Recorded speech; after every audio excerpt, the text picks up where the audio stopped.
Pengacara itu berkata sambil tersenyum, tentu saja. Ini adalah prioritas utama. Mari kita gunakan analogi. Bagaimana jika kamu menipu 300 juta melalui penipuan telekomunikasi? Dan kemudian ingin menuntut dan melanjutkan kasus ini dengan menyumbangkan uang ke badan amal? Bukankah ini setara dengan menggunakan amal untuk mencuci uang? Aku, teriak Chandra Haris dengan putus asa. Kamu menindas orang, Tuhan juga akan mengganggumu. Saat dia mengatakan itu, dia berbalik, menyeka air matanya, dan berjalan keluar. Jika, seperti yang dikatakan pengacara, dia masih harus membuktikan tidak bersalahnya uang 300 juta tersebut, maka dia sudah kalah pada level ini. Gugatan macam apa ini? Pada saat ini, dia telah sepenuhnya melepaskan gagasan untuk mendapatkan kembali 300 juta. Saat ini, dia sedang berkecil hati dan hanya ingin melarikan diri dari kota secepatnya. Lagi pula, jika kamu kembali secara diam-diam, kamu tidak dapat kembali meskipun kamu memiliki rumah. Dia berjongkok di pinggir jalan sambil menangis, dan membuka software booking. Ia semakin merasa sedih saat melihat tiket ke Dubai harus menunggu hingga besok pagi. Dan dia hanya bisa memesan tiket kelas ekonomi. Dia membeli tiket pesawat, dan ketika dia memikirkan tentang penerbangan 8 jam itu, suasana hatinya hampir meledak. Ketika dia memikirkan tentang Reni yang akan segera menikah. Erik Hartono sangat luar biasa, tapi sekarang dia berada dalam kekacauan. Hatinya semakin hancur. Dan dia ingin menamparkan wajahnya sendiri untuk melampiaskan amarahnya. Ketika dia memikirkan kembali semuanya, dia menyadari bahwa itu sepenuhnya kesalahannya sendiri. Dan dia merasa lebih menyesal karenanya. Jika kamu memberi dirimu kesempatan lagi, kamu tidak akan pernah menggunakan ide-ide jahat seperti itu lagi. Saat ini, sebuah mobil bisnis hotel melewati Chandra Haris. Jack, yang hendak pergi ke jamuan makan, sedang duduk sendirian di kursi belakang. Melihat melalui jendela mobil di pinggir jalan dan berjongkok di tanah. Chandra Haris, yang memegangi kepalanya dan menangis, hanya bisa menghela nafas dalam hatinya. Seharusnya ini yang dikatakan di internet, bahwa orang dewasa akan pingsan dalam sekejap, bukan? Jack, yang pernah mengalami penderitaan itu, naik mobil ke pintu masuk jalan antik. Setelah waktu tutup, jalan antik itu tampak sepi seperti bangunan yang belum selesai. Di tempat seperti ini paling banyak dikunjungi orang saat pasar pertama kali buka pada pagi hari dan saat tutup pada sore hari. Di lain waktu, pada dasarnya jumlah staf lebih banyak daripada pelanggan. Hal ini terutama berlaku setelah jam tutup. Bahkan anjing liar pun tidak tertarik menggali makanan di jalan antik. Jack tidak tahu untuk apa tempat ini. Jadi dia mengikuti lokasi yang diberikan oleh Tama dan menemukan pintu toko harta karun. Setelah memastikan bahwa ini adalah tempat ini, dia menelepon Tama dan berkata dengan nada hormat dan menyanjung, "Tuan Renza, aku di sini. Tolong bukakan pintunya." "Oke, tunggu sebentar." Tama meletakkan telepon berkata kepada Peter, yang sedang memuat piring di meja lipat. "Paman, tunggu sebentar. Seorang kenalan lama ada di sini." Setelah itu, dia berdiri, berjalan menuju pintu, dan membukanya.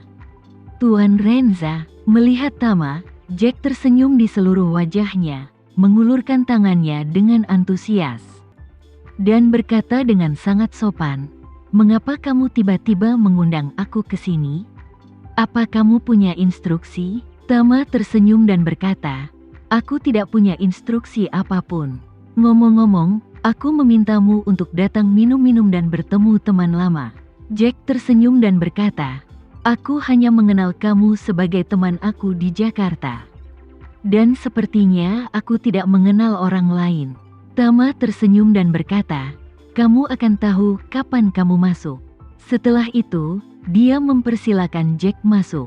Setelah mereka masuk, Jack melihat seseorang sedang sibuk di meja kecil. Dia hendak bertanya pada Tama apa orang ini adalah teman lama yang dia sebutkan. Saat Peter mengangkat kepalanya, saling memandang, Peter tersenyum dan berkata, "Tuan Rothschild, kita bertemu lagi." "Aku." Jack gemetar ketakutan dan kemudian bergumam, "Tuan Renza, ada hal lain yang harus kulakukan. Aku harus kembali dulu." Setelah mengatakan itu, dia berbalik dan langsung berjalan keluar. Tama menghentikannya. "Hei, Jack, kamu mau kemana?" Jack berbalik dengan ekspresi hampir menangis dan berkata kepada Tama dengan sedih, "Tuan Renza, kamu menipuku lagi. Petik 2 titik. Dan dia masih ingin menipuku sampai mati." Tama berkata sambil tersenyum, "Lihat apa yang kamu katakan. Mengapa? Apa aku mengundangmu makan malam untuk menipumu?" Jack memandang Peter merendahkan suaranya ke Tama dan berkata, "Tuan Renza, ayahku masih belum mengetahui keberadaan Peter. Dan dia tidak tahu bahwa Peter bisa meninggalkan New York. Itu semua karena putranya selingkuh. Lagi pula, Peter sudah meninggalkan New York, dan ayahku tidak punya kesempatan untuk mengetahui rahasia yang tersembunyi. Tapi jika tersiar kabar bahwa aku datang ke sini untuk menemui Peter, aku akan benar-benar celaka. Jika ayahku tahu bahwa aku mengirim dia dan si Fang Baozuang keluar dari New York, dia akan mematahkan kakiku. Tolong berhenti menyiksaku. Anggap saja aku tidak ke sini malam ini." Tama menepuk pundaknya dan menghiburnya.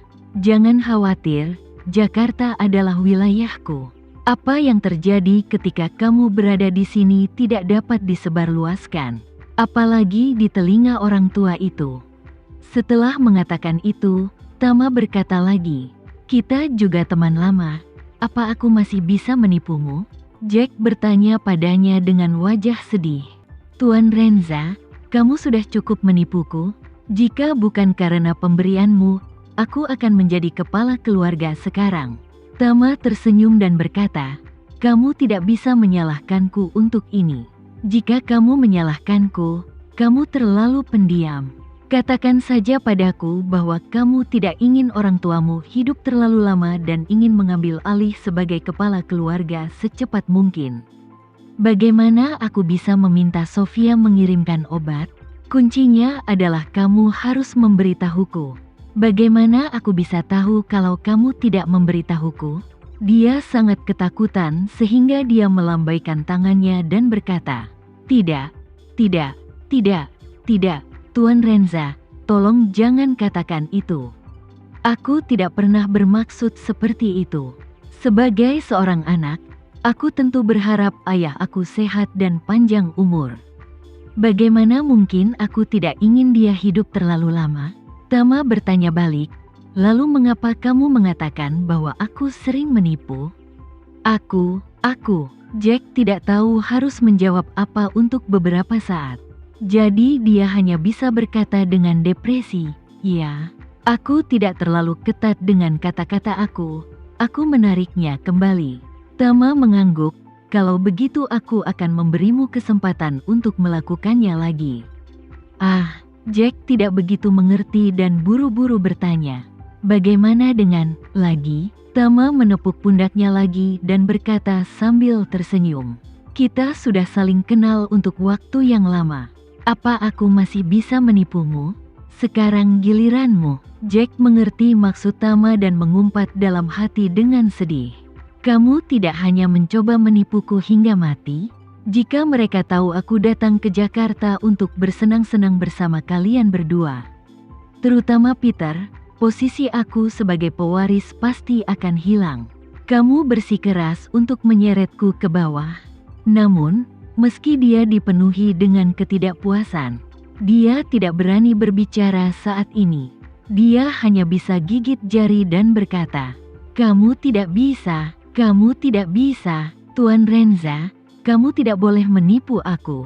"Itu benar." Tama tersenyum dan berkata, "Ayo, makanan dan anggur sudah siap."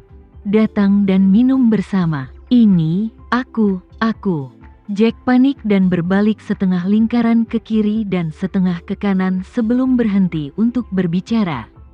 Dalam keadaan linglung, Jack tiba-tiba mendongak dan melihat alat pengintai tergantung di sudut langit-langit.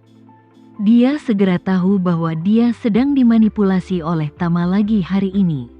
Meskipun dia ada di sini jika dia berbalik dan pergi saat ini, bukti videonya akan tertinggal, dan Tama juga akan tersinggung.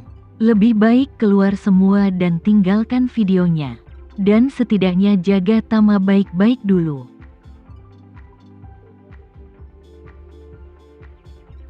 Sekian dulu ya video kali ini, kita lanjutkan lagi videonya di lain waktu.